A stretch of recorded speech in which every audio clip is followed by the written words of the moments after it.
Très heureuse de vous retrouver dans le camp de ce numéro de Sasa Magazine, votre rendez-vous hebdomadaire d'information. Mesdames et messieurs, bienvenue. Diplomatie congolaise en marche. À la 37e session extraordinaire de droits de l'homme de l'ONU, la RDC rafle la résolution consensuelle visant à la création d'une commission d'enquête de violences commises dans l'est du pays avec 3000 civils tués lors de l'invasion rwandaise à Goma. Sasa Magazine. Dans l'actualité, notez également que la situation sécuritaire à l'est a fait l'objet des échanges entre Félix Tshisekedi et les responsables de la CENCO et l'ECC. Vous en saurez davantage dans ces magazines. Sasa Magazine. Enfin, dans le cadre de la solidarité nationale, le parti politique Alliance pour une génération citoyenne AGC, dirigé par Thierry Mulumba Pandangila, a répondu à l'appel du chef de l'État en organisant une collecte bénévole de sang en marche de soutien au FRDC et aux Wazalendo blessés dans l'est du pays. Voilà tout pour le sommaire. La RDC vient de marquer un point sur le front diplomatique. À Genève, lors de la 37e session extraordinaire du Conseil des droits de l'homme de l'ONU, une résolution présentée par Kinshasa vient d'être adoptée par consensus. Elle prévoit la création d'une mission d'établissement des faits et d'une commission d'enquête sur les violences dans l'est du pays où l'armée rwandaise a massacré 3000 civils pour entrer à Goma. Le rapport est attendu en septembre prochain. Le Conseil demande au Rwanda de respecter la souveraineté et l'intégrité territoriale de la RDC, de retirer ses troupes du territoire de la RDC et de cesser tout soutien au M23. Par ailleurs, afin de pérenniser la culture de la redevabilité en matière de violation des droits de l'homme dans cette partie du territoire national de la RDC en proie régulièrement à des attaques des forces armées étrangères et à des milices et forces négatives, la résolution propose également la création, à la fin du mandat de la mission d'observation de faits, d'une commission d'enquête indépendante pour poursuivre les travaux entrepris par la mission d'établissement des faits et avec le même mandat. Donc ma délégation réitère son appel à la profonde solidarité que vous avez démontré à l'endroit du peuple congolais par le soutien massif avec le vote par consensus de ce projet de résolution. Puis-je considérer que le projet de proposition A/HRC/S37 L1 tel qu'il a été présenté peut être adopté sans vote? Il en est ainsi décidé. C'est désormais officiel, le président de la République Félix-Antoine Tshisekedi sera bien et bien présent au sommet extraordinaire conjoint de la Communauté d'Afrique de l'Est EAC et de la Communauté de développement de l'Afrique australe SADC ce samedi. L'information a été confirmée par la porte-parole du chef de l'État congolais, Tina Salama. Suivez sur Top Congo FM. Notre position à ce sujet reste claire, nous l'avions dit tout le temps, nous restons ouverts en tout cas au dialogue, à toutes les initiatives visant à trouver de solutions à cette crise dans la partie est du pays, comme l'a si bien dit le président de la République lors de son adresse à la nation. Est-ce qu'il est prévu un échange direct entre le président Tshisekedi et le président rwandais ? Écoutez, pour l'instant, disons que ce n'est pas à l'ordre du jour, mais encore une fois, voyons voir comment les choses évoluent, comment les choses vont se passer. Ce que je sais, c'est qu'il y a eu en tout cas des réunions des experts à Dar es Salaam, en Tanzanie, surtout ceux de la SADC. J'en parle parce que c'est là que nos experts à nous, RDC, ont participé, mais côté EAC, nous n'en savons pas davantage à ce stade. Mais encore une fois, voyons voir la dynamique de demain. Et qu'est-ce que le RDC attend de ce sommet ? Ce que nous attendons, en tout cas, et réclamons depuis toujours, c'est la condamnation du Rwanda pour violation territoriale, non-respect de la souveraineté de la RDC. Aussi, un cessez-le-feu formel. Il faut aussi un retrait de toutes les forces militaires étrangères non invitées en RDC, qui puissent quitter Goma. Et là, je cite nommément, en tout cas, les forces rwandaises RDF, et cela sans condition.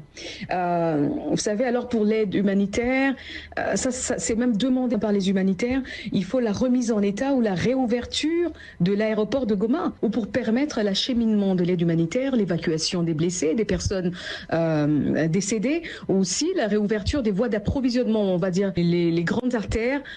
Nous demandons également le rétablissement des services de base, l'eau, l'électricité, et surtout stop au pillage. Vous êtes tous au courant, vous êtes journalistes. On apprend en tout cas qu'il y a un pillage systématique qui s'y déroule. On pille les biens des services de l'État, des biens de particuliers à des véhicules qui traversent tous les jours, qui vont au Rwanda. Le président Félix Tshisekedi a reçu le lundi 3 février une délégation de représentants de la Conférence épiscopale nationale du Congo et de l'Église du Christ au Congo, SENCO ECC, conduite par le cardinal Fridolin Ambongo.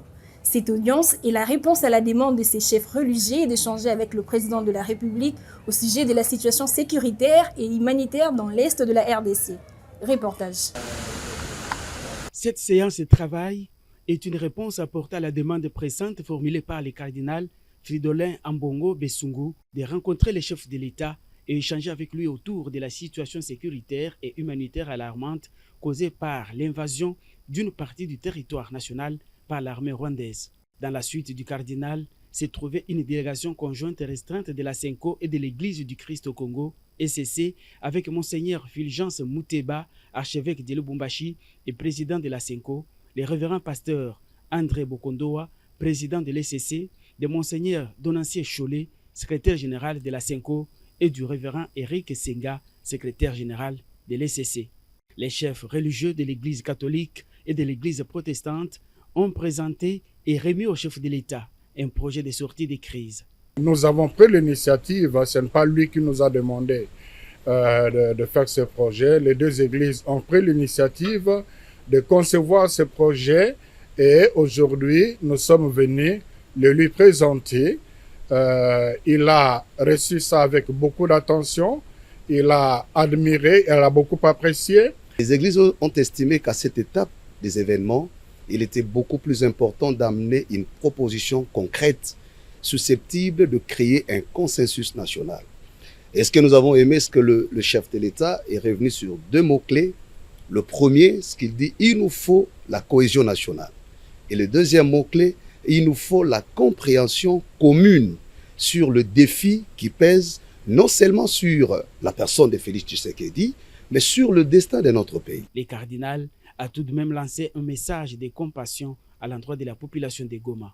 Nous sommes troublés comme pasteurs par la situation que vivent actuellement nos frères et sœurs à l'est du pays. Nous n'arrivons pas à comprendre qu'est-ce que ces gens ont fait pour mériter un traitement aussi indigne de l'être humain et qui dure depuis pratiquement 3 décennies. Pour nous, c'est incompréhensible. Voilà pourquoi nous, comme pasteurs, tout en prenant notre responsabilité à aller vers les uns et les autres pour chercher des solutions à cette situation, nous voulons d'abord exprimer notre compassion, notre proximité et aussi notre solidarité avec nos frères et sœurs qui vivent à l'est du pays, notamment à Goma. Les chefs religieux des églises catholiques et protestantes affirment avoir été motivés par les discours du chef de l'État à la nation lancés sur la cohésion nationale. Skywood, la solution innovante et durable.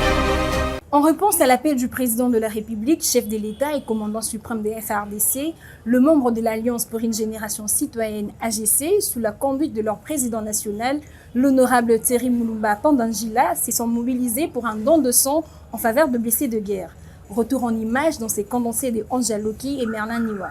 C'est dans une ambiance de détermination et d'engagement que les membres de l'AGC ont répondu à l'appel du chef de l'État en participant à cette opération des dons de sang. À leur tête, l'honorable Thierry Mulumba Pandangila, président national, qui a lui-même volontairement donné son sang, symbolisant ainsi l'unité et la solidarité nationale envers les forces armées de la République démocratique du Congo et les blessés des guerres. Aujourd'hui, nous venons donner notre sang, premièrement en tant que citoyens, afin de remplir notre devoir civique vis-à-vis de la République démocratique du Congo.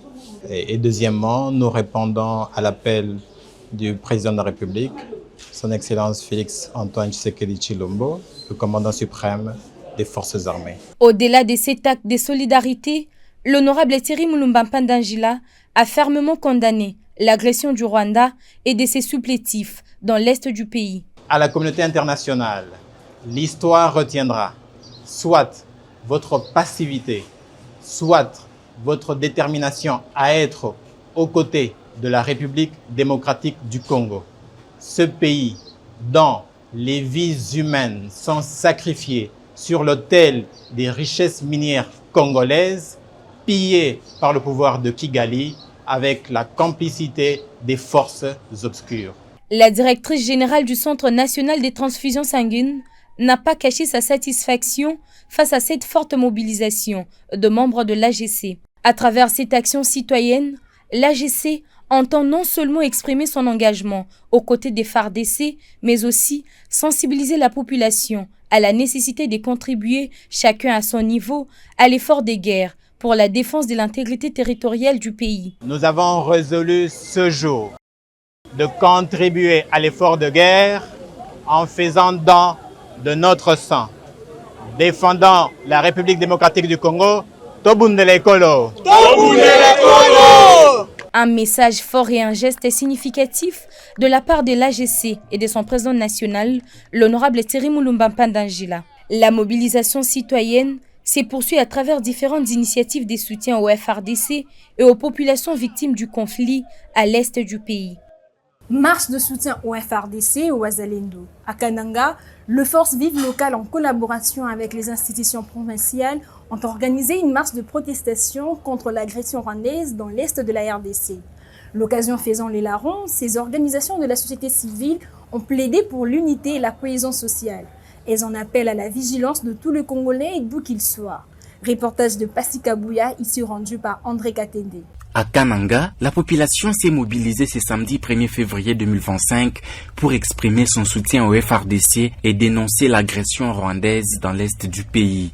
Une marche pacifique initiée par la société civile qui a rassemblé différentes couches de la société, des citoyens aux autorités provinciales. Parmi les manifestants, plusieurs personnalités politiques et administratives, dont le gouverneur Moïse Kamboulounkonko, son vice-gouverneur Job Kouindama et Daniel Lukusa, président de l'Assemblée provinciale, tous unis pour afficher leur solidarité avec les populations affectées par les conflits. La marche s'est achevée à la place de l'Indépendance où les chefs coutumiers ont organisé une cérémonie traditionnelle en signe de soutien moral aux forces engagées sur le terrain. Jean-René Chimanga, président du cadre des concertations de la société civile, a pris la parole pour rappeler l'importance de l'unité nationale et interpeller la communauté internationale sur la situation sécuritaire dans l'Est.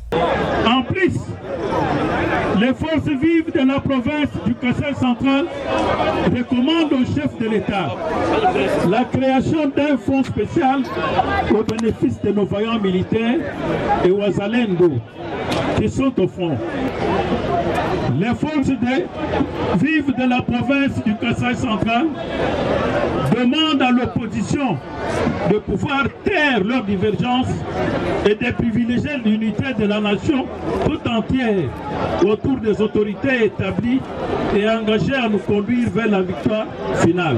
Le gouverneur Moïse Kamboulounkonko a lui aussi lancé un appel à la cohésion, soulignant que seule une nation unie pourra faire face aux défis sécuritaires. La marche d'aujourd'hui a un sens. C'est pour prouver à la face du monde que le Kasaï central est derrière le chef de l'État, que le Kasaï central condamne avec la dernière énergie la barbarie du Rwanda, que le Kasaï central est derrière tous les éléments des forces armées et de la police nationale congolaise qui sont au front. Parlons de l'insalubrité criante qui caractérise depuis un temps la ville de Kananga. Le chef-lieu de la province du Kasaï central est plongé dans l'insalubrité notoire qui rend inaccessibles diverses contrées urbaines. Inquiète, la population lance un SOS aux autorités locales pour des réponses urgentes et appropriées, en vue d'offrir aux Kanangais un environnement salubre et non infect. Anastasie Mimbolo, reportage. À Kananga, la question de l'assainissement reste un grand défi. Dans plusieurs quartiers, les ordures s'entassent et les flaques d'eau stagnante persistent au grand désarroi des habitants. Malgré le paiement des taxes, la ville peine à rester propre. Certains habitants dénoncent un manque de suivi des autorités locales. Maître Innocent Bakadi, avocat au barreau de Kananga, estime que l'urgence est réelle et appelle à une meilleure prise de responsabilité. J'ai conclu qu'il y a l'absence totale de l'autorité urbaine. Et d'ailleurs, laissez-moi vous dire que la situation actuelle de la salubrité n'est pas seulement la charge de l'autorité urbaine, mais c'est une priorité des priorités. Nous sentons même qu'il y a l'absence totale du gouvernement provincial. Et quand il y a des maladies qui frapperont, c'est la population qui est victime elle-même qui va se supporter. Donc nous sentons qu'il y a l'absence totale de l'État et des autorités urbaines par rapport à la situation de l'insalubrité. Si l'autorité provinciale elle est compétente, je pense qu'elle peut privatiser cette situation de la salubrité provinciale. Elle peut privatiser ça à travers un arrêté. Même le gouverneur de province peut s'en imprégner, on privatise. On peut trouver un privé qui sera à mesure de prendre la charge de pouvoir améliorer la ville. Même constat du côté des commerçants comme Bouy Monique qui affirme que les conditions de travail se détériorent. Ici, nous avons une grande difficulté. Considérez la boue derrière moi. Il est difficile de venir propre pour rentrer au marché au FIDA et y sortir tel que vous y étiez entré. Nous demandons aux autorités provinciales de nous arranger ces marchés. Face à cette situation, la population espère une réaction rapide des autorités. Une ville propre, c'est aussi une ville plus saine pour tous. Reste à voir si les mesures concrètes seront prises dans les prochains jours. L'ONG Femmes Plus a organisé à Kananga des assises au cours desquelles il y a eu évaluation à mi-parcours du projet d'autonomisation de filles et de femmes du Kasaï central. À cette occasion, l'impact sur le relèvement socio-économique et la participation de filles et des femmes à la consolidation de la paix ont aussi été évalués.